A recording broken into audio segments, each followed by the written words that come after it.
Ce que nous voulons, c'est toi. Ce que nous voulons, c'est toi. ce que nous voulons, Ce que nous voulons, c'est toi. Ebrahibre Shire Mararo, ce que nous voulons. Quelqu'un peut-il dire ce matin? Oh, en tout cas, pour ma part, c'est toi que je veux. Je te veux, je te désire. Ce que nous voulons, c'est toi. Ah, nous voulons ta respiration, nous voulons ta présence. C'est toi que nous voulons. Viens, atterris au milieu de nous ce matin. Ce que nous voulons, ce que nous voulons, ce que nous voulons, ce que nous voulons.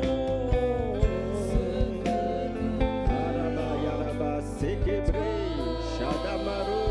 Je ne suis pas satisfait. Mon cœur est assoiffé de toi. Ce que nous voulons. Église, y a-t-il des assoiffés ce matin? Parce que si tu es froid, oh, il sera froid. Y a-t-il des assoiffés? Y a-t-il des assoiffés, les amoureux de Dieu ce matin? Oh, réclame-le, désire-le. N'attends pas que ton voisin te communique la soif. Non, toi, décide de communiquer cette soif.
C'est toi que nous voulons.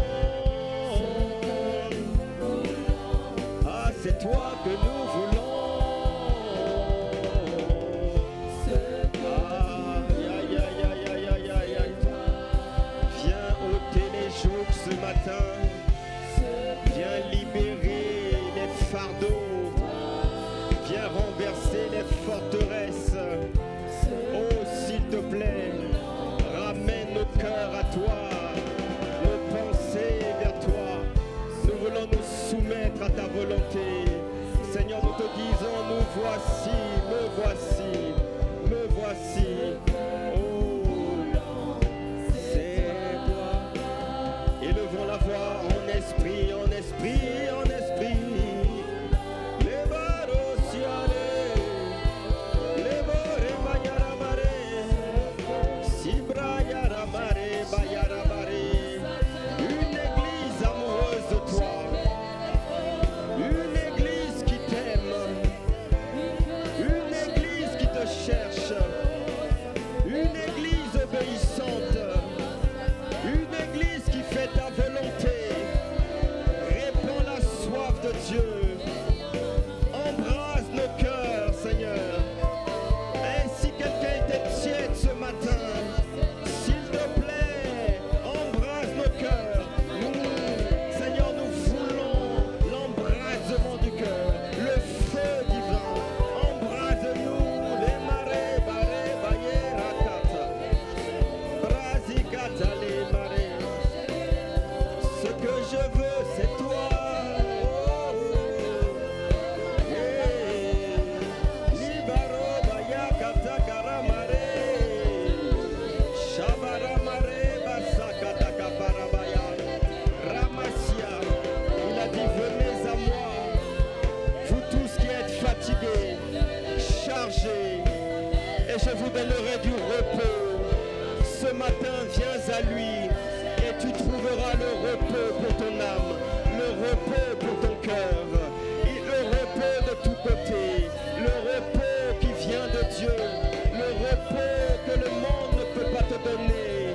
Seigneur, nous voulons ton repos. C'est toi et toi seul, ô Père. Rebarakata, lamare, sharamare. Que dans cette présence, que quelqu'un soit guéri, Seigneur. Que dans cette présence, que quelqu'un soit visité puissamment maintenant. Que quelqu'un soit restauré, Seigneur. Oh, dans cette présence, je commande la guérison, la restauration divine, la guérison dans les corps. Je commande la guérison dans les corps, la guérison dans les corps. Ah, que les migraines cessent, les douleurs cessent, les maux de ventre cessent. Oh, les douleurs des articulations cessent. Aux genoux, aux chevilles, aux poignets, aux coudes, au cou, Seigneur. Ah, restaure ton peuple. Fais du bien ce matin. Envoie ta parole. C'est toi que nous voulons. C'est toi que nous voulons. C'est toi. Oh. C'est toi. C'est toi, c'est toi, c'est toi. C'est toi. C'est toi, c'est toi, c'est toi. C'est les Bayarama, c'est toi. Oh, c'est toi. C'est toi, c'est toi. Nous voulons tourner nos regards sur toi. C'est toi, c'est toi. Tu as attiré mes pas ici. Je te suis reconnaissant. Ah, Père, nous avons besoin de toi. Merci de ce que ce matin tu envoies ta parole et tu disposes nos cœurs. Seigneur, nous ne savons pas parler. Saint-Esprit, nous ne savons pas parler. Non, nous ne savons pas parler. Nous ne savons pas parler. Nous ne sommes pas qualifiés. Mais nous te disons merci pour le privilège et la grâce que tu nous accordes de pouvoir nous tenir ce matin devant ton peuple. Seigneur, inspire les paroles de nos bouches et les pensées de nos cœurs. Conduis-nous dans tes voies, dans tes profondeurs, dans ta révélation, dans la compréhension de ta parole. Libère ta parole et fais du bien à ton peuple. Que la gloire te revienne, Père. Merci, Esprit de Dieu. Tu es là au milieu de nous et nous le reconnaissons bien. À toi la gloire, au nom de Jésus. Amen, amen, amen. Amen.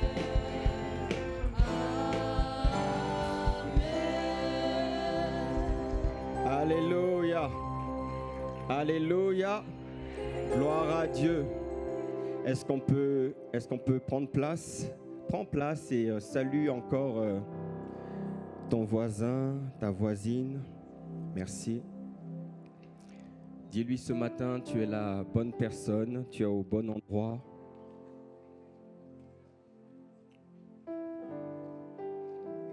Tu es la bonne personne et tu es au bon endroit. Tu lui as dit? Ça va? Vous n'avez pas envie de parler ce matin? Alléluia. Est-ce qu'il y a de la joie dans la maison de Dieu? Ok, acclame encore le Seigneur pour ta propre vie et pour ta présence ici.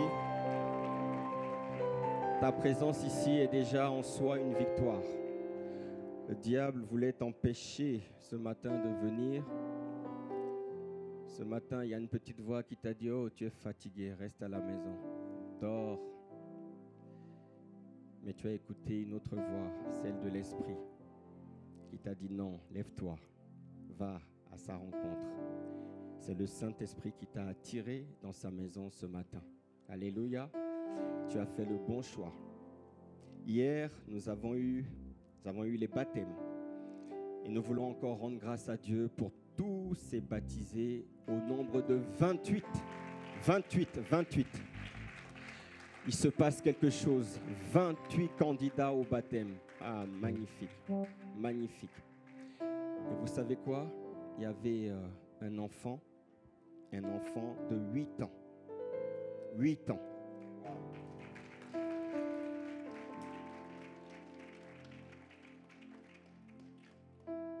C'est la première fois, en tout cas pour ma part, que je voyais ça.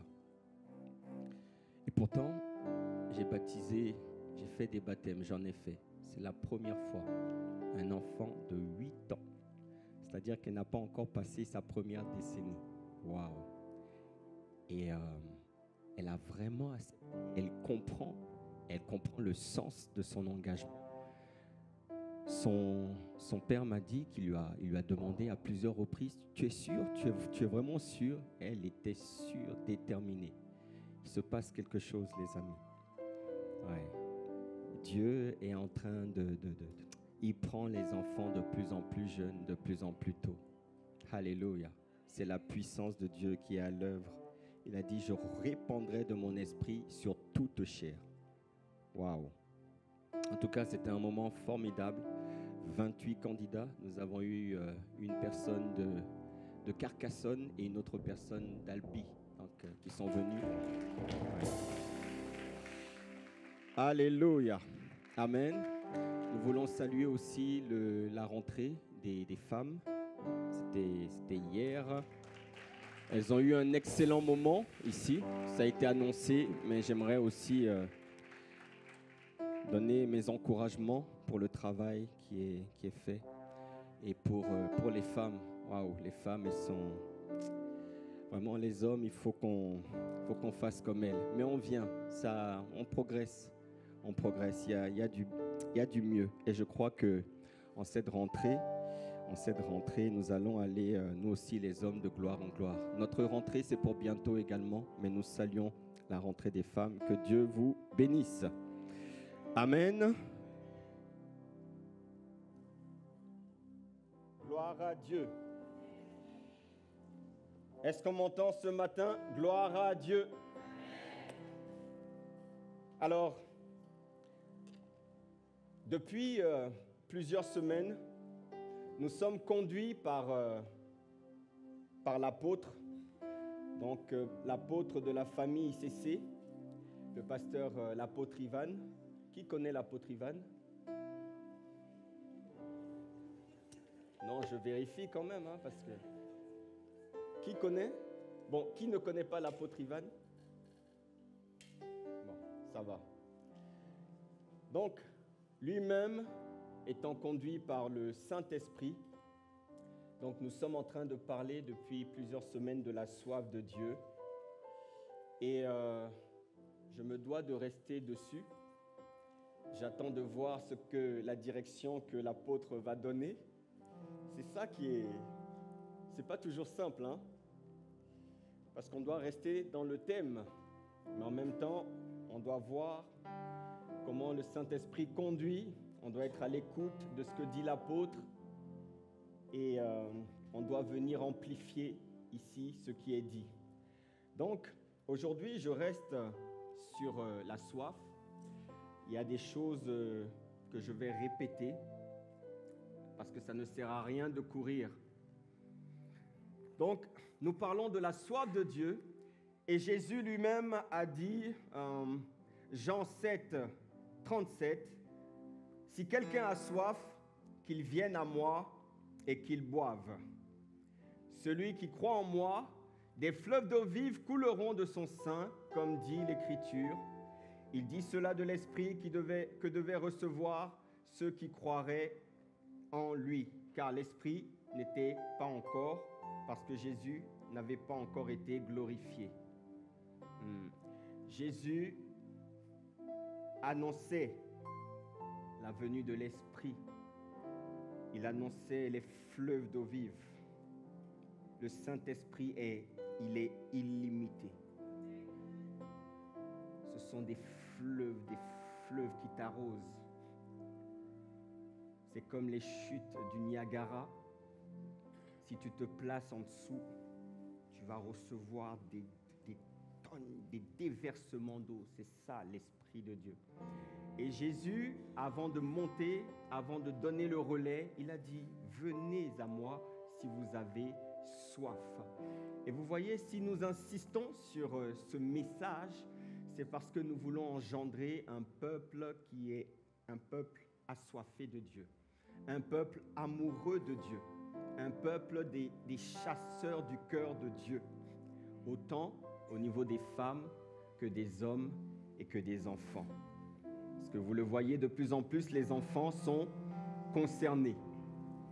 Nous voulons engendrer un peuple de la présence de Dieu. Quelqu'un dit Amen. Mais pas que, vous l'avez compris qu'il existe deux dimensions. Nous voulons aussi engendrer un peuple de la présence. La puissance et la présence. Il s'agit des deux dimensions de Dieu. La première, c'est la dimension de Dieu en toi.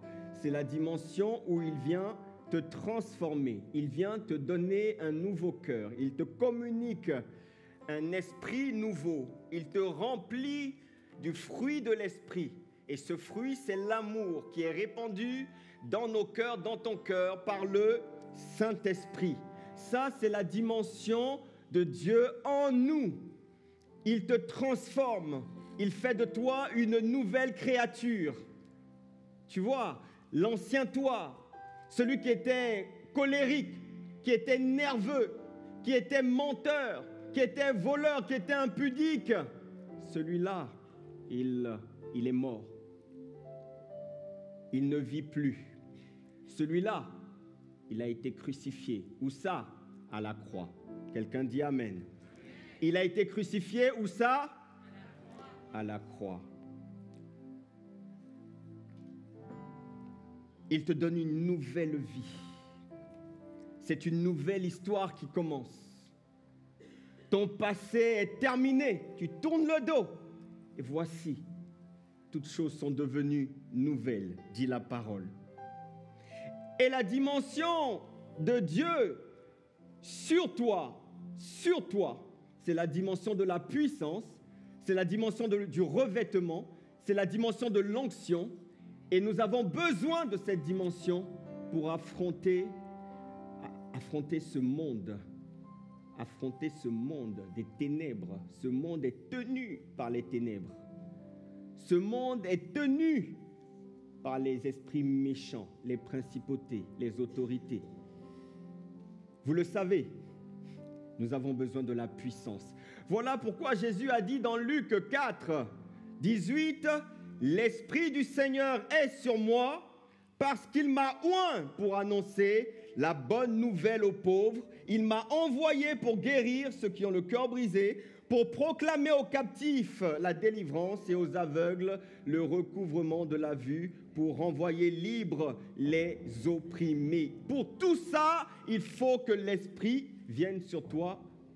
Il faut qu'il vienne dans la dimension sur toi, c'est-à-dire l'onction. Tu es oint. L'onction, c'est une capacité. Alléluia. C'est une capacité. Elle n'est pas naturelle, elle est surnaturelle. Et elle vient sur toi. Et c'est ça qui fait de toi et de moi des témoins, c'est-à-dire des démonstrateurs de Dieu. Ta vie doit démontrer que Dieu est réel, que Dieu existe. Et Dieu agit, il travaille au travers des hommes et des femmes sur cette terre. Je vous l'ai dit, nous sommes des instruments. Lorsque Dieu veut résoudre une situation sur la terre, il cherche quelqu'un. Il cherche un vase. Il cherche un homme disponible. Il cherche une femme disponible. Lorsqu'il veut envoyer quelqu'un, il cherche. Qui enverrons-nous? Qui parlera pour nous? Est-ce qu'il y a quelqu'un qui a décidé de se rendre disponible pour Dieu? Si c'est ton cas, il viendra te revêtir et il te conduira dans cette dimension dans le nom de Jésus-Christ. Ouais. Et nous avons vu que pour atteindre cette dimension, il faut chercher Dieu, il faut chercher l'Esprit. Et on a compris que chercher l'Esprit, c'est chercher Dieu de tout son cœur, chercher Dieu en permanence, chercher Dieu constamment. Ça peut prendre du temps, mais ne te décourage pas. Continue de le chercher parce que tu finiras par le trouver. Celui qui cherche, trouve. Alléluia.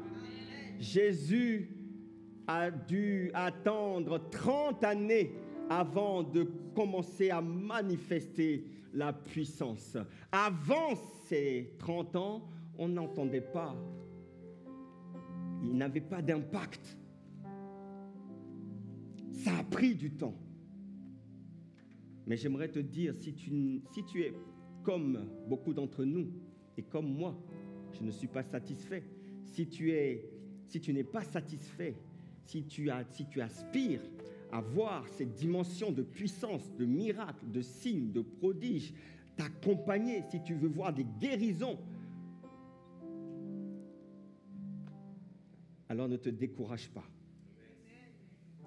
Persévère, continue. Il a dit continuellement. Continuellement. Ne t'arrête pas. Quelqu'un dit Amen. Mais comment on fait? Comment on fait? Par la prière. On cherche Dieu par la prière. On cherche Dieu avec persévérance. On cherche Dieu avec foi. On cherche Dieu sans se relâcher. Bien-aimés, il n'y a pas de secret. Il n'y a pas de secret. Il n'y a pas de secret. Nous voulons engendrer un peuple d'amoureux du cœur de Dieu. Un peuple assoiffé de Dieu. Un peuple qui n'est pas rassasié encore. Le but ultime de ce que nous faisons, c'est d'atteindre la dimension de l'intimité. Quelqu'un dit avec moi intimité.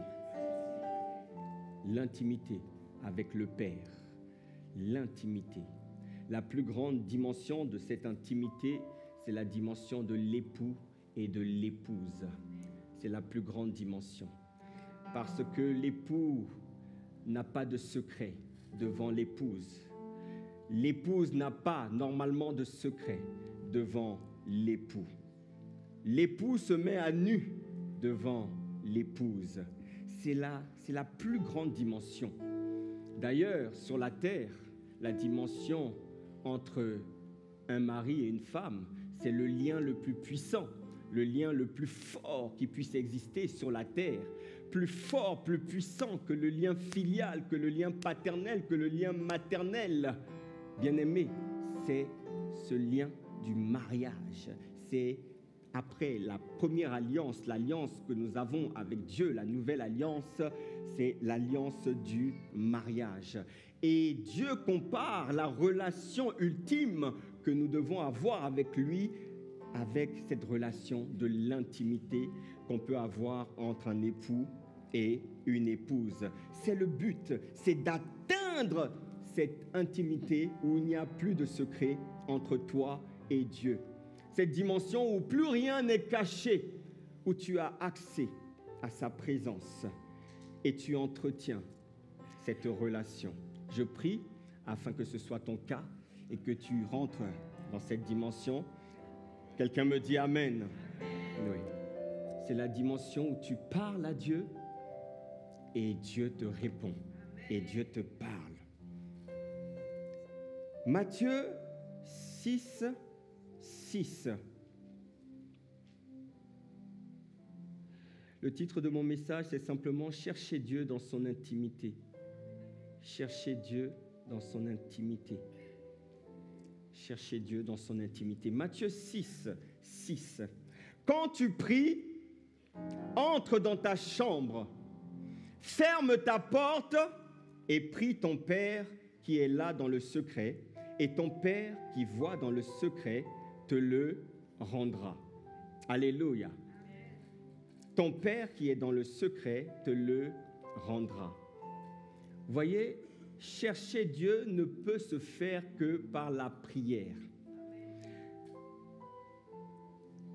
Tu ne peux pas chercher Dieu en dehors de la prière. Tu le cherches, c'est vrai, par le jeûne, il y a beaucoup de choses. J'ai parlé de la foi, on est persévérant. Mais on a la foi dans la prière, on est persévérant dans la prière. Quand on jeûne, on associe le jeûne à la prière, sinon ça ne servira à rien. On cherche Dieu dans la prière. Alléluia. Alors Jésus, il dit, mais quand tu pries, entre dans ta chambre, ferme ta porte et prie ton Père qui est là dans le lieu secret. Dis à quelqu'un le lieu secret. Le lieu secret. La relation de Dieu s'entretient dans le lieu secret. Chaque enfant de Dieu doit rechercher et doit maintenir son intimité avec le Père dans le lieu secret. Rien ne peut remplacer cela, bien-aimé. Non, absolument rien.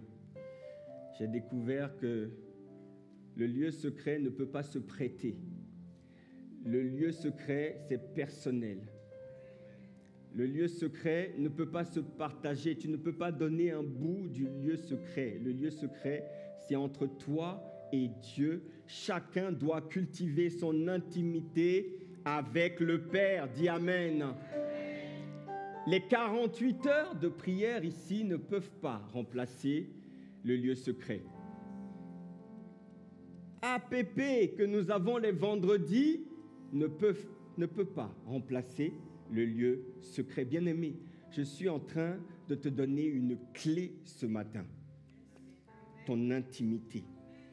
Ton intimité. Le goût du lieu secret peut se partager, peut se communiquer. Celui qui pratique le lieu secret peut donner envie, peut en parler, peut donner le goût, peut répandre le désir aux autres d'aller à leur tour dans le lieu secret. Mais le lieu secret, c'est personnel. Et le Père se trouve dans le lieu secret. Vous voyez, le monde, aujourd'hui, le monde est agité, le monde est tourmenté.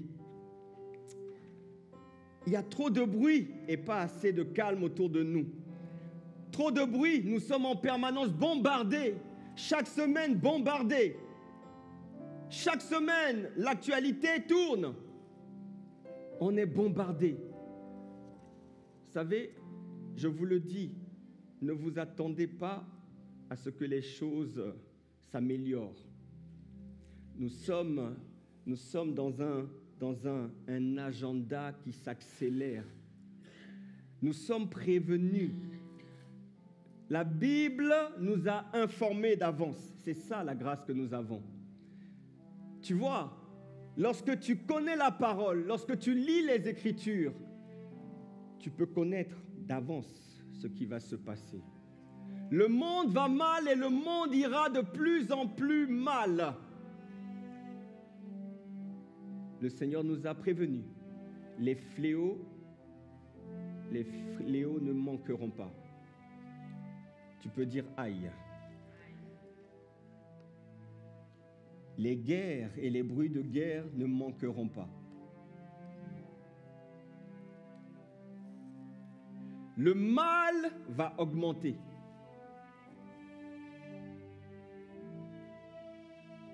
Le mal va augmenter.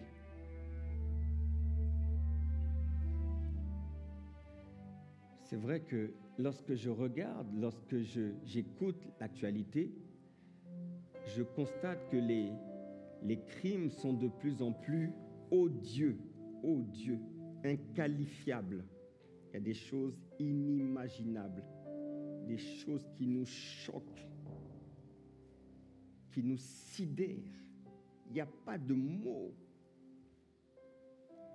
Le monde va mal. Le monde va mal. Et nous sommes préoccupés. Chacun d'entre nous, nous avons tant de choses qui nous pressent. Pressés. Toujours pressés. Toute la semaine, nous sommes pressés. Les jours passent tellement vite. Les semaines s'enchaînent tellement vite. Nous sommes pressés par le travail. D'autres sont pressés par les études. Les autres sont pressés par l'école. Il faut gérer les enfants. Nous avons nos activités. Pressés par des réunions. Pressés dans les transports. Pressés par les courses. Pressés par l'argent. Il faut bien trouver l'argent. Nous sommes pressés. Les semaines passent. Et tout le monde court. Tout le monde court. Encore, vous, ici à Toulouse, c'est un peu mieux que dans la région parisienne. Oh, je vous assure, vous avez la grâce. La région parisienne, oh, aïe. T'as l'impression que tout s'accélère.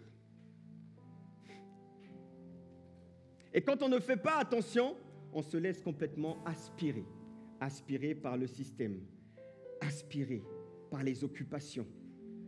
Et finalement, où est la place de Dieu dans tout ça? Finalement, on se retrouve à passer une semaine sans avoir pris un temps de qualité, un temps personnel, personnel avec Dieu. Alors, gloire à Dieu, on a mis en place différentes plateformes, les différents pôles. Les pôles de l'Église ont des jours de prière le matin. Les hommes, par exemple, on se retrouve les mardis matins à 5 heures. Mais ça, ce n'est pas le lieu secret, bien-aimés. On se retrouve à passer une semaine sans avoir pris un temps personnel avec Dieu. Ce n'est pas normal. Ce n'est pas normal. Ce n'est pas normal. Dis à ton voisin, ce n'est pas normal. Le temps avec Dieu est indispensable. C'est indispensable pour ta vie. Il est impératif de trouver ce temps, de mettre à part ce temps pour lui dans la prière. Et le meilleur endroit pour le faire, c'est le lieu secret. Alléluia. Alléluia.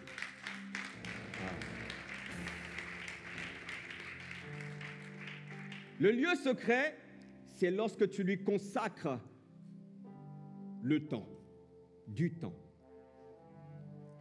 Le lieu secret, c'est lorsque tu te mets à part, tu t'isoles auprès de Dieu. Le lieu secret, c'est lorsque tu décides de te tenir auprès de lui dans sa présence. Le lieu secret, c'est lorsque tu fais une pause Et tu dis, peu importe les priorités de mon agenda, peu importe ce qui est important pour moi aujourd'hui,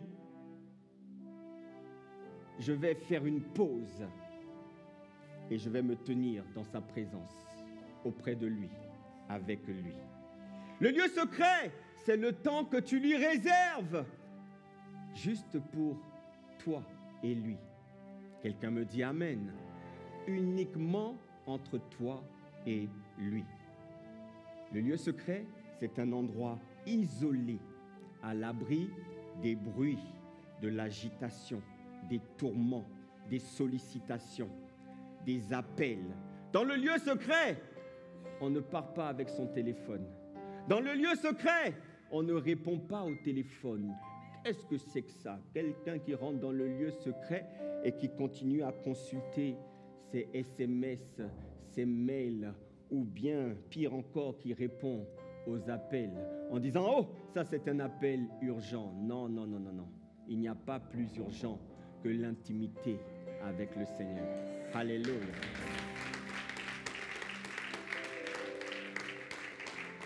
Le téléphone ne t'accompagne pas dans le lieu secret.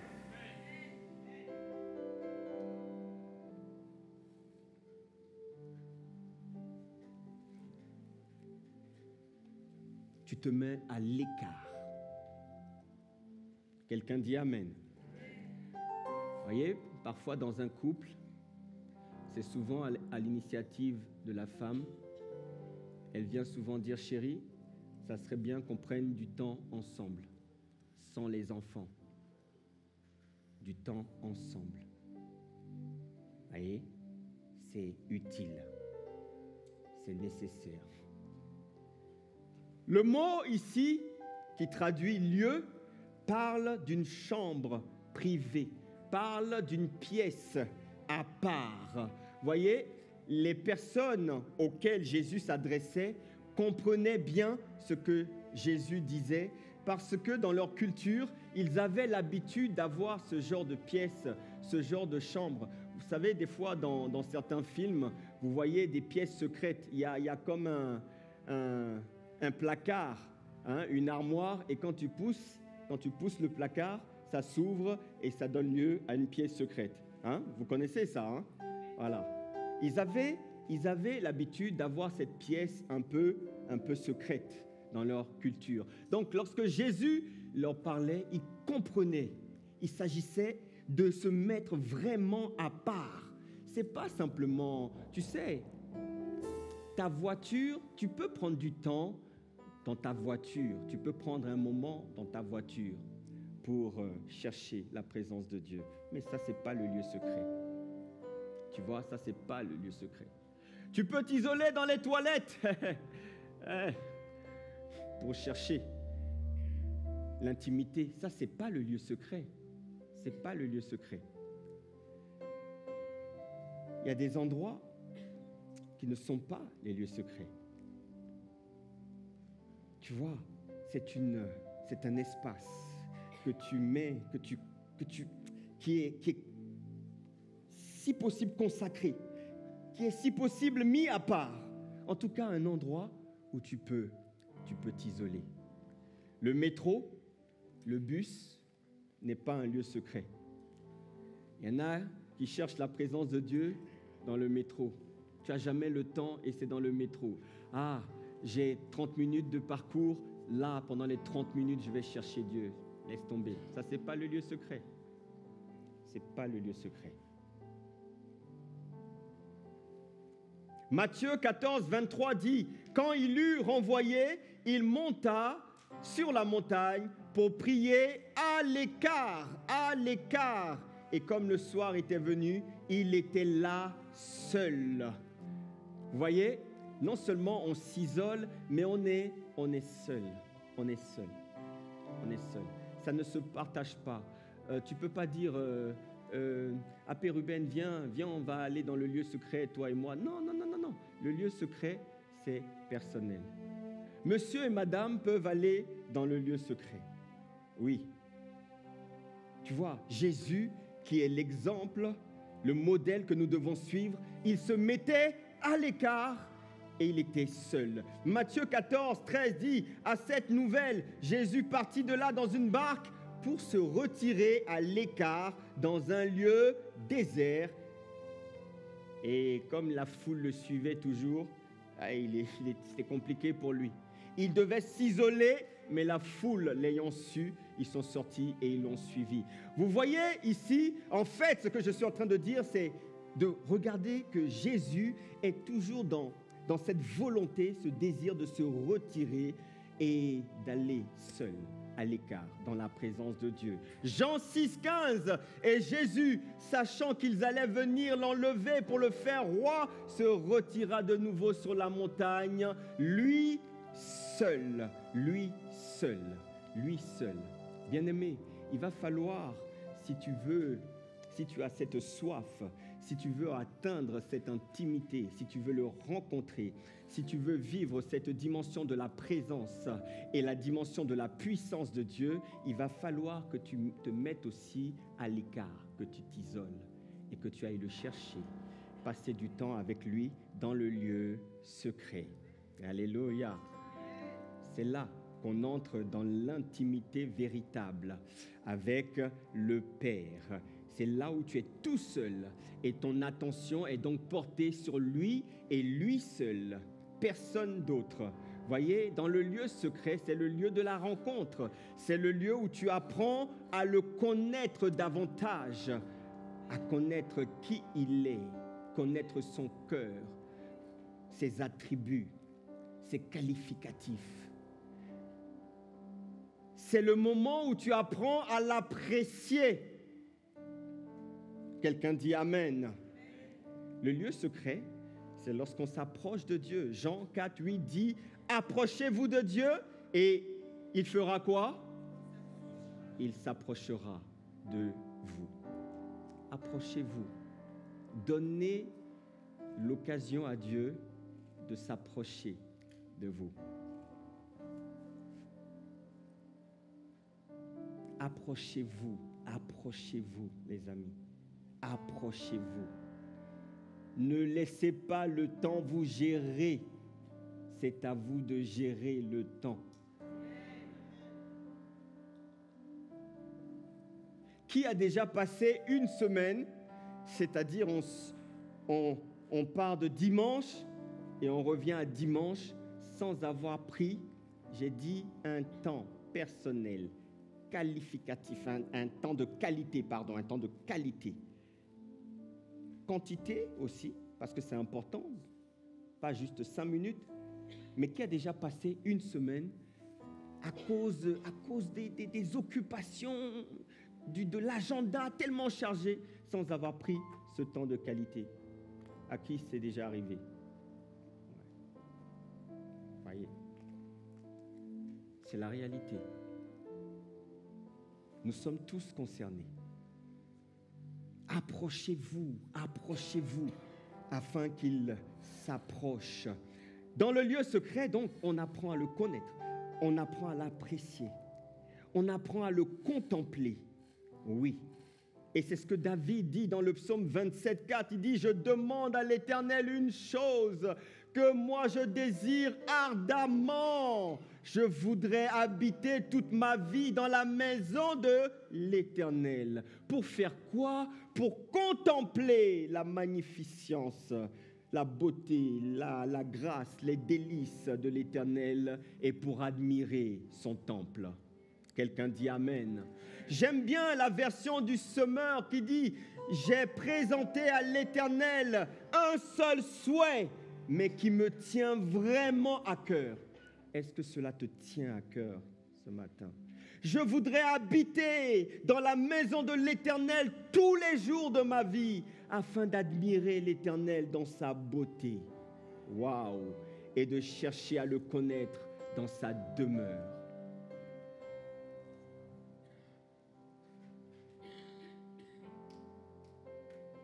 Admirer sa beauté. Chercher à le connaître dans sa demeure. Dans le lieu secret, en fait, tu viens te ressourcer. C'est le lieu dans lequel tu retrouves des forces, lorsque tu es accablé, affligé, dépassé, va te réfugier dans le lieu secret. Parce que tu reviens aux racines. Tu reviens aux racines. Dieu est ta source. Tu reviens à la source. Tu reviens à la source. Tu vois, à l'âge de 15 ans, je suis arrivé en France à l'âge de 6 ans. Et 9 ans après, j'étais en train de plonger dans la délinquance. J'avais plus de repères. Franchement, c'était compliqué. C'était très compliqué. J'avais des relations très difficiles avec ma mère. Parce que j'ai connu ma mère à l'âge de 6-7 ans. Je ne connaissais pas mon père. Mais j'ai rencontré ma mère qui était mariée avec un homme, mon beau-père. À l'âge de 15 ans, le gars a commencé à faire une crise aiguë, terrible. C'était dur. À la maison, c'était compliqué. Je fuyais la maison. Dehors, c'était des bêtises. Dehors, c'était des vols. Dehors, c'était compliqué. Quand vous voyez le pasteur Mira, ça n'a pas l'air comme ça, hein? Mais on a eu aussi notre parcours. Et on rend grâce à Dieu parce que vraiment, il a été bon envers nous. Il a été bon envers nous. Vous voyez, il n'y avait rien pour m'arrêter. Il n'y avait rien en fait pour m'aider. C'est vrai que la mère n'a jamais lâché. Elle n'a jamais lâché prise. Mais c'était compliqué. Et voyez-vous, à un moment donné, j'ai été pris en charge pour ne pas plonger dans la délinquance, j'ai été pris en charge par un éducateur. Et cet homme, je m'en souviendrai toujours, il savait écouter. Il avait une grande qualité, il savait écouter et il savait poser les bonnes questions. Et ce que j'appréciais chez lui, c'est qu'il me posait des questions et il m'écoutait. Vous savez, les parents, ils ne t'écoutent pas. Les parents, ils te bombardent. Ah, Mira. Il m'écoutait.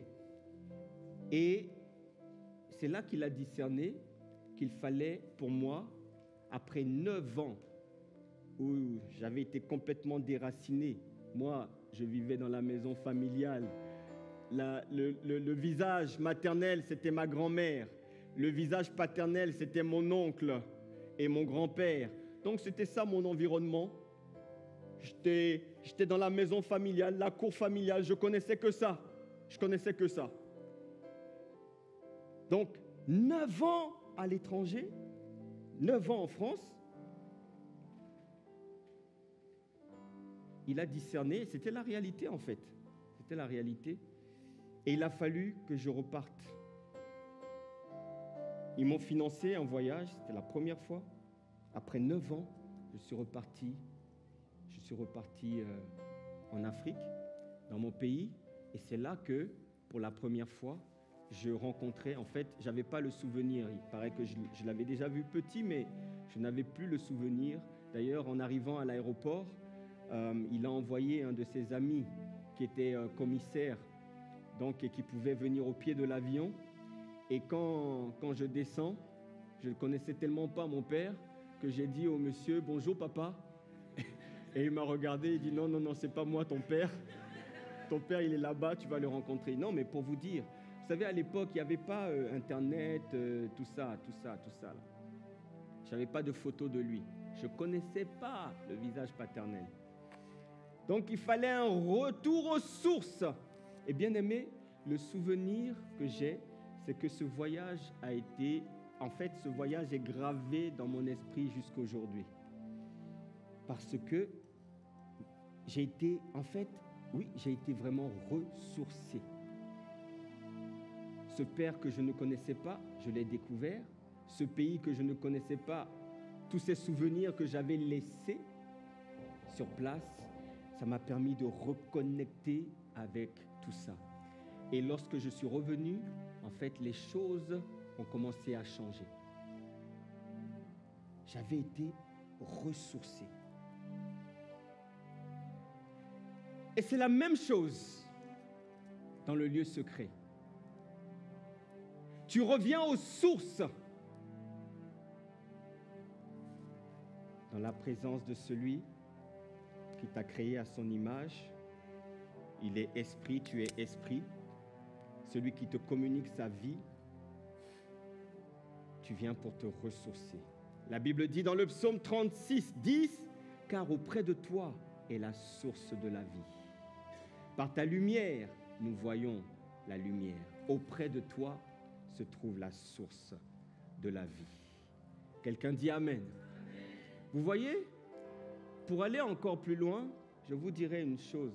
Vous savez, c'est très important d'avoir des temps, bien aimés, très important, d'avoir vos temps personnels de retraite. Vous devez avoir des temps où vous coupez tout, vous vous isolez pour aller se ressourcer, se revitaliser, se revigorer dans la présence de Dieu, se recharger. Parce que parfois on se sent vide. Est-ce qu'il ne t'est pas arrivé parfois de te sentir vide? Je me sens vide. Tu as l'impression de n'avoir plus rien à donner. C'est vrai ou c'est pas vrai? Parfois tu te sens simplement fatigué, lourd. Parfois c'est comme s'il n'y avait plus de goût, plus d'envie. Je vous garantis, quand tu ressens ça, isole-toi, prends un temps, va dans le lieu secret. Vous savez, quand tu t'isoles, tu restes seul dans la présence de Dieu. Et qu'est-ce que tu fais? Tu pries. Qu'est-ce que tu fais? Tu parles en langue. Qu'est-ce que tu fais? Tu médites la parole de Dieu.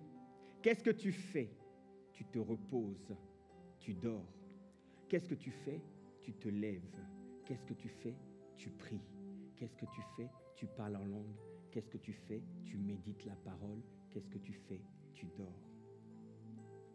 Qui a déjà expérimenté cela? Bien-aimé, si tu n'as jamais expérimenté cela, je te garantis, ça fait toute la différence.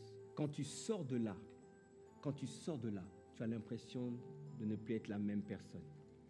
Là où tu avais perdu, tu vois, la vigueur, la vitalité, tu reviens rechargé, tu reviens revigoré, tu reviens encouragé, tu reviens déterminé, tu reviens rempli de sa présence. Là où tu te sentais vide, tu te sens à nouveau porté.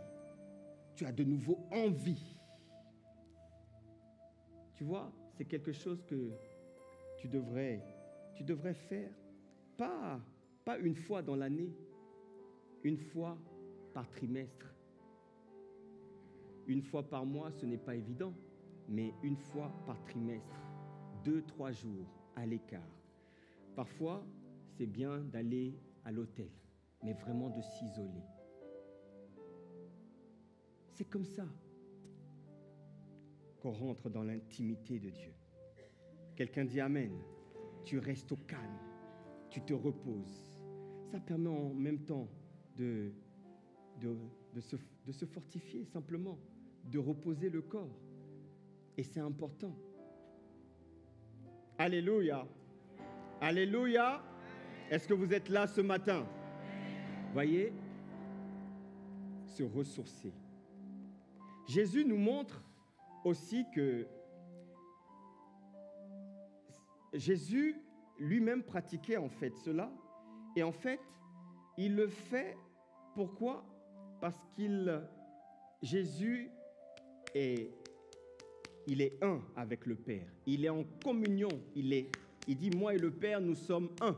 Dans Jean 17, 21, il dit, afin que tous soient un, comme toi, Père, tu es en moi et comme je suis en toi, afin qu'eux aussi soient un en nous, pour que le monde croie que tu m'as envoyé.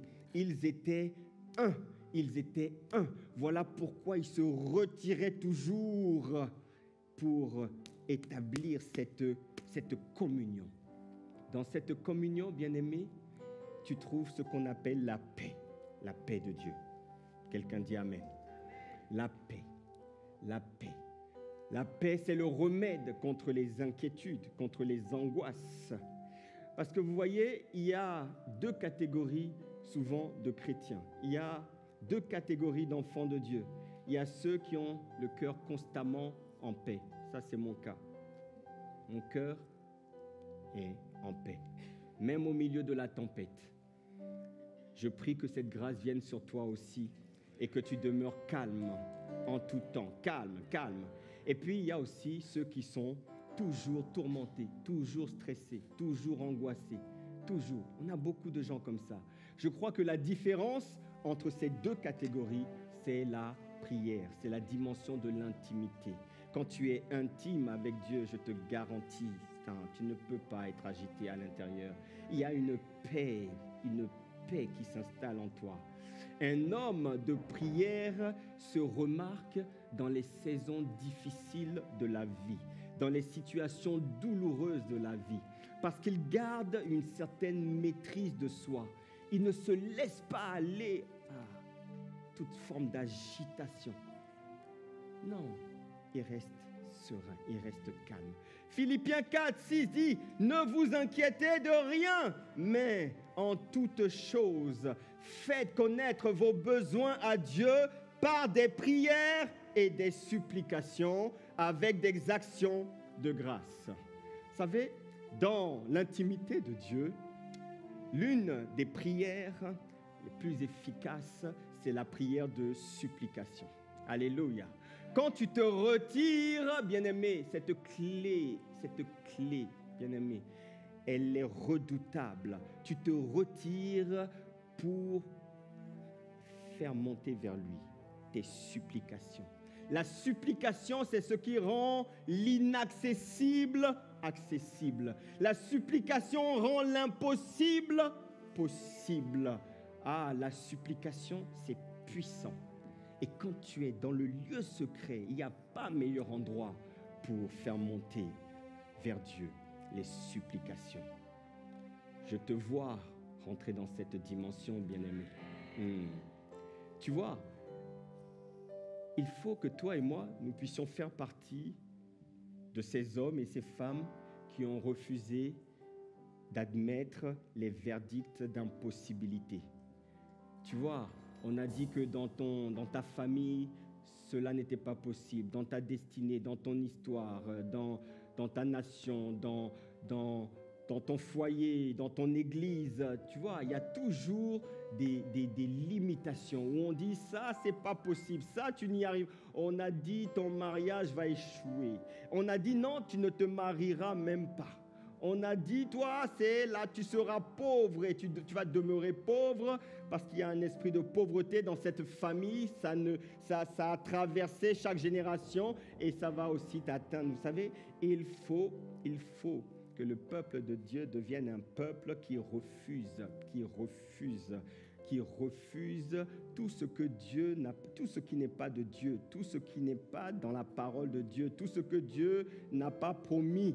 Vous voyez, il y a des choses, dans la Bible, il y a ce qu'on appelle les bénédictions de Dieu et les malédictions. Un enfant de Dieu ne peut pas accepter des malédictions sur sa vie. Ce n'est pas pour toi les malédictions. Ce n'est pas pour toi. Dis Amen. Ce n'est pas pour toi. Tu dois refuser. Tu dois refuser. Il ne faut pas jeter, jamais ne jette pas l'éponge. Jamais. Jamais. Même lorsque la promesse tarde, même lorsque la prophétie tarde à s'accomplir, bien-aimé, ne te résigne pas et ne jette pas l'éponge. Même si l'héritage tarde, ne jette pas l'éponge, ne te résigne pas. Regarde, Hébreux 6, 11 dit, nous désirons que chacun de vous montre le même zèle pour conserver jusqu'à la fin une pleine espérance, en sorte que vous ne vous relâchiez point et que vous imitiez ceux qui, par la foi et la persévérance, héritent des promesses. Waouh! Quelqu'un dit Amen? Oui. Il y a des modèles dans la Bible. Il y a des modèles de persévérance. Il y a des modèles comme les Abraham, comme les Isaac, comme les Jacob. Il y a des modèles comme les Josué. Il y a des modèles comme les David. Il y a des modèles comme les Moïse. La Bible regorge de modèles qui nous servent d'exemple. Des hommes qui ont montré du zèle et qui ont conservé une espérance jusqu'à la fin. Espérance en la promesse de Dieu. Dis Amen. Tu dois conserver le zèle, la foi, l'espérance. Et le mot espérance, c'est le même mot que le mot marathon. Tu dois être endurant. Quelqu'un dit Amen. Endurant. Il y a des dimensions qui demandent d'élever le niveau et de passer à la supplication. La dimension du demander, demandez et vous recevrez. Ça, c'est simple. Oui, il y a des choses, tu demandes, Dieu donne. Et puis, il y a d'autres où tu dois chercher. Et quand tu cherches, tu commences à trouver des clés. Tu commences à découvrir des principes. Tu commences à recevoir des secrets. Et puis, il y a des dimensions où tu dois frapper, bien-aimé. Tu dois frapper. Tu dois mettre en application les clés, justement. La supplication, c'est l'une de ces clés. Lorsque tu es dans le lieu secret, la supplication te demande de la discipline. Dis Amen. Oui.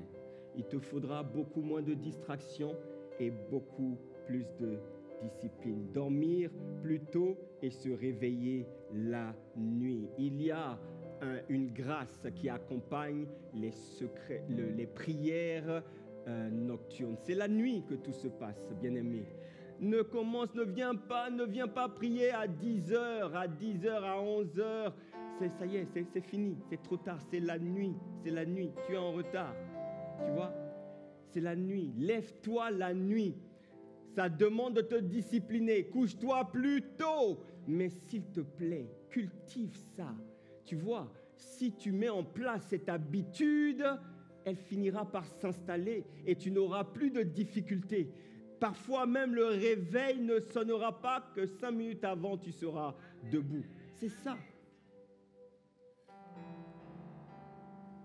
La supplication, ce sont les clés.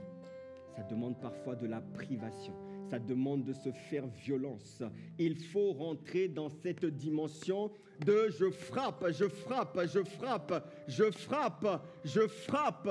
Parce qu'il y a trop de domaines de ta vie qui sont encore verrouillés, qui sont encore fermés, qui sont encore bloqués. Il y a trop de portes fermées sur ta vie. Ce n'est pas juste avec une petite prière de 5 minutes que tu vas déverrouiller tout ça. Bien-aimé, il faut engager la clé de la supplication. Alléluia. Et cela, tu le fais dans le lieu secret.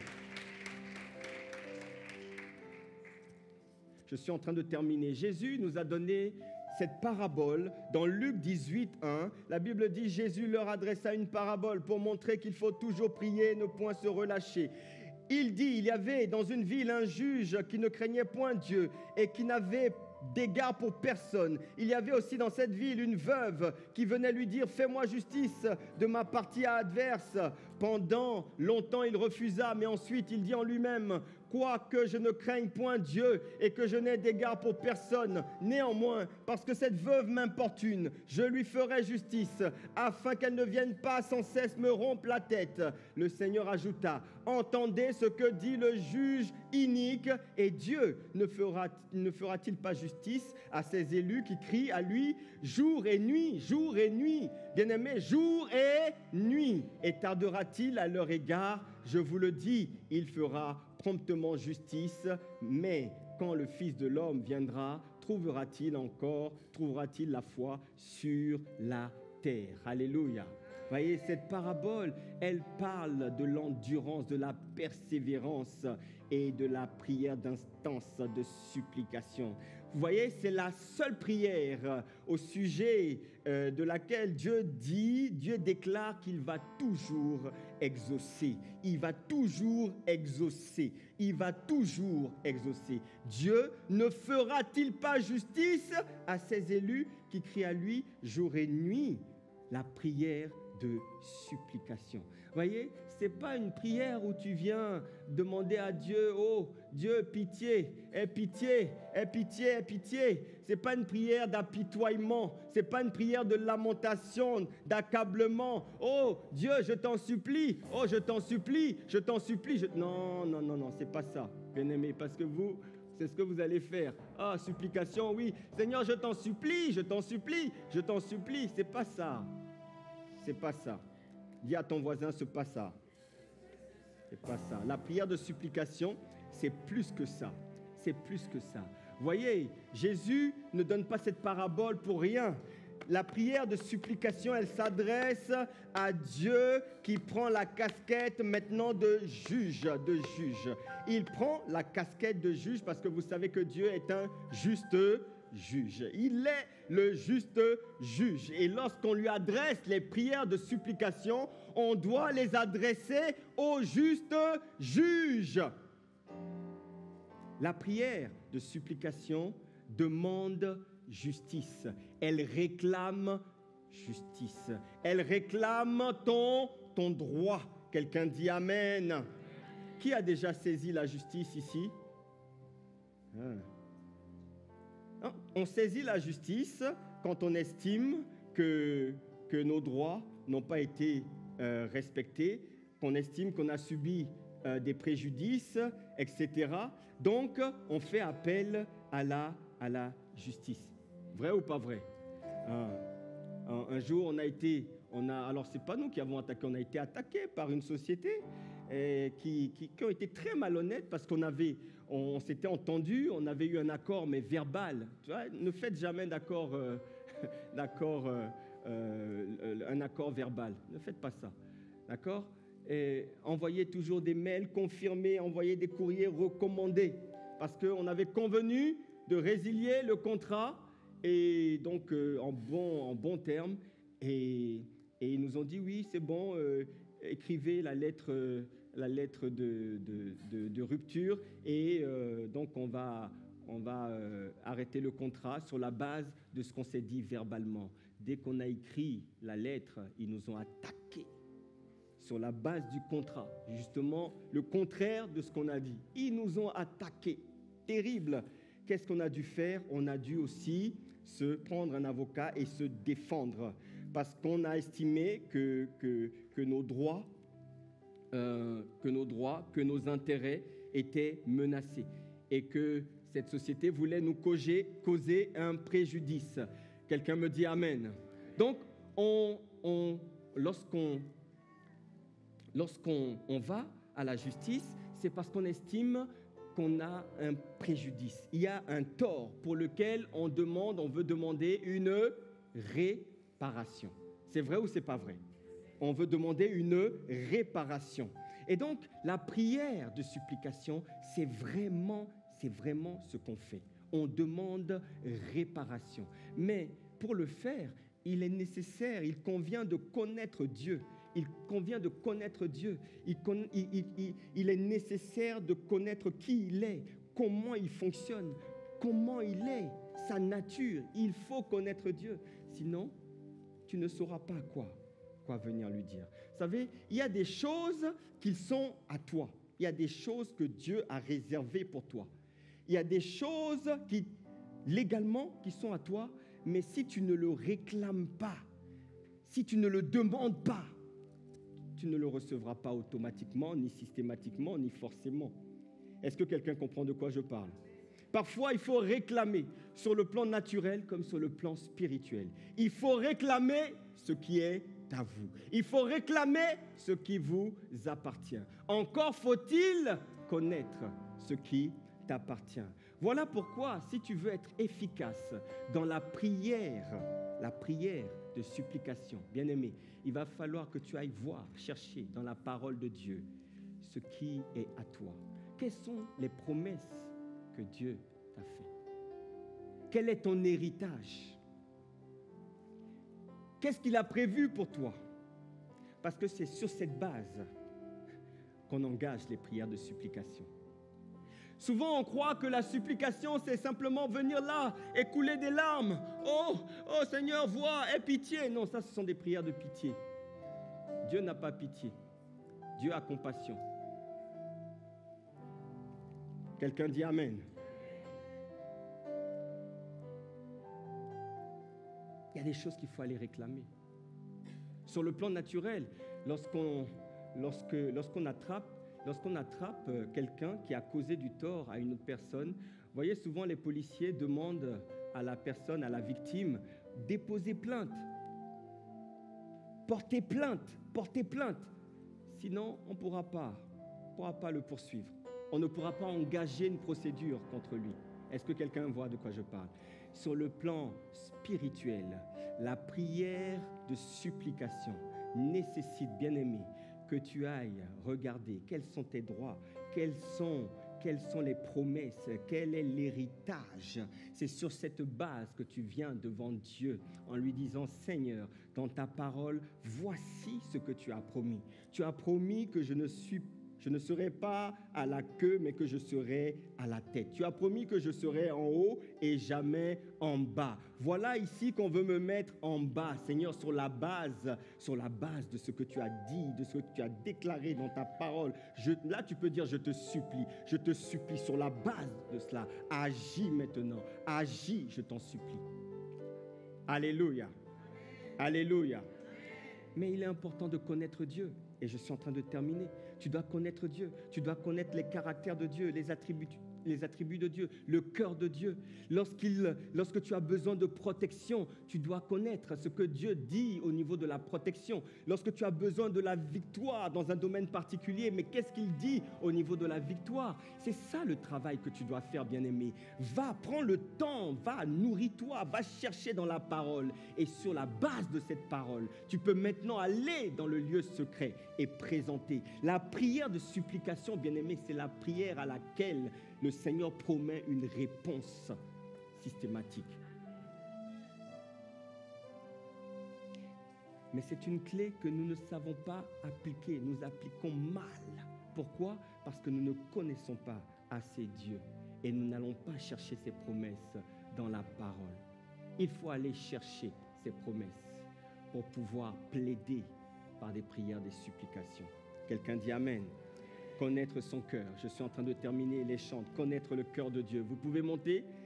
Connaître le cœur de Dieu. Connaître ce qui touche Dieu. La Bible dit qu'il est un Dieu miséricordieux. Il est un Dieu compatissant. Il est un Dieu lent à la colère, riche en bonté.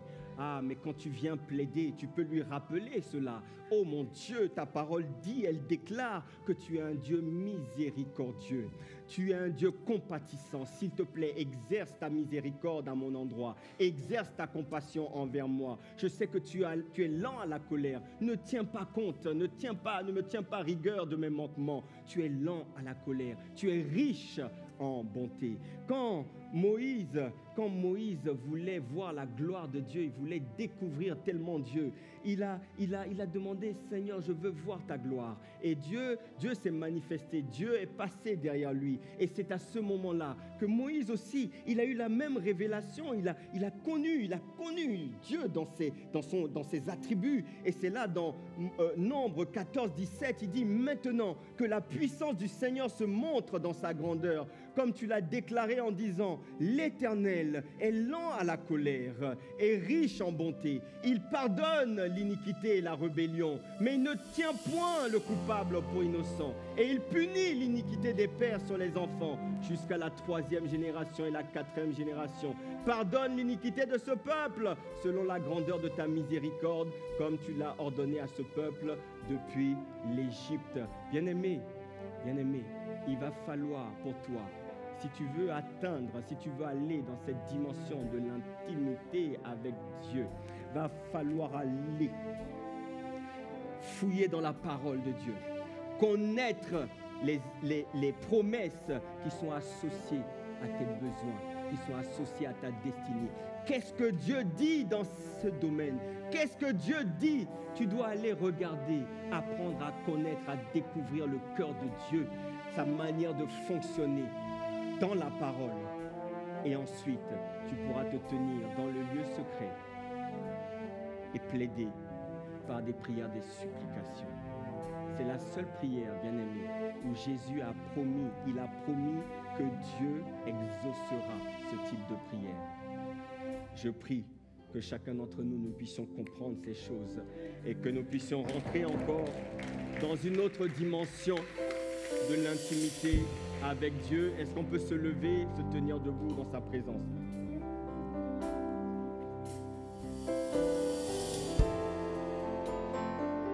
Bien-aimé, élève la voix maintenant pour la parole reçue.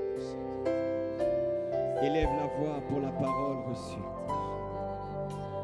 Ah, demande cette dimension de l'intimité. L'intimité, le lieu secret. Réclame à Dieu qu'il t'accorde le temps. Qu'il t'accorde le temps. Qu'il dispose ton cœur à le chercher, à le rencontrer dans le lieu secret. Il se laisse trouver lorsque tu le cherches.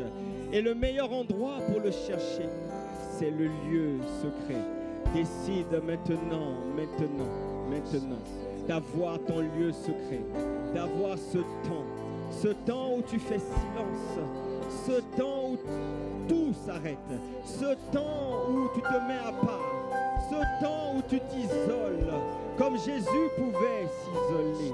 Ce temps où tu coupes le téléphone, tu coupes les SMS, tu coupes les réseaux sociaux. C'est un temps de seul à seul. C'est un temps d'intimité. C'est un temps où tu te tiens dans la présence du roi des rois. Et tu apprends à le connaître. Tu apprends à le découvrir. Tu apprends à le contempler. Tu apprends à l'admirer. Oh, il y a une chose que je désire ardemment. Ça parle de l'intimité. Je voudrais habiter dans la maison de l'Éternel. Que ce soit ton soupir, que ce soit ta quête, Oh, demande-lui plus de soif. Demande-lui, afin de t'emmener dans cette dimension de la prière de supplication. Oh, Sharamaro, Sekereba Yaramare, Sibre Baro, Kate Ramari, Bashire Baro, Elevaramare, Basikataramare, Shabra Katakapare, Basia. Accorde-nous la soif de ta parole. Accorde-nous d'aller chercher dans ta parole, d'aller chercher les promesses, d'aller chercher notre héritage, d'aller chercher, Seigneur, ce que tu dis. Ah, nous voulons chercher. Fais monter en nous cette soif. Fais monter en nous ce désir, s'il te plaît. Dans le nom de Jésus. Dans le nom de Jésus. Dans le nom de Jésus. Nous voulons plus de ton intimité. Nous voulons te rencontrer. Nous voulons te rencontrer. Seigneur, merci pour le lieu secret. Le lieu de la rencontre. Le lieu de l'intimité. Le lieu, Seigneur, où tu te découvres. Tu te mets à nu. Le lieu où tu te mets à nu. Le lieu, Seigneur, où plus rien ne nous sépare. Plus rien n'est caché. C'est ce que nous te demandons ce matin. Merci, Père, parce que tu le fais. Que la gloire te revienne dans le nom de Jésus.